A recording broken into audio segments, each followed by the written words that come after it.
Gagawa tayo ng cupcakes with different flavors. Right now, ang ginagawa ko ngayon is yema.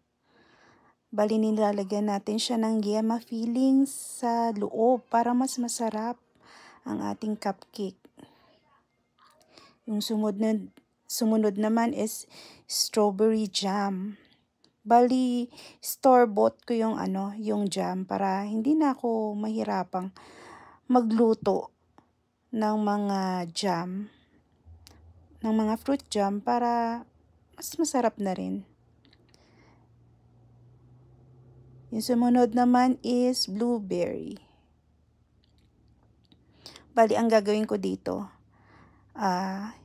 pagkatapos ko lagyan ng filling, tatakpan natin yung ibabaw ng cupcake and then lalagyan natin ng ang yema, lalagyan natin ng yema na frosting with cheese, with nuts, and with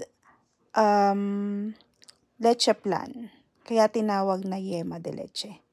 Itong next naman natin is mixed berries.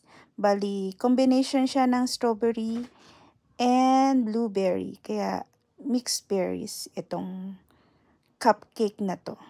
Yung mga cupcake naman na may fruit toppings, ang kanyang frosting ay cream cheese para mas masarap.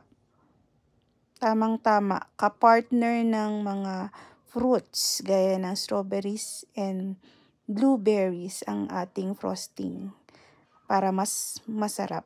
At lalagyan natin mamaya yan ng fruit na or fresh fruit sa ibabaw.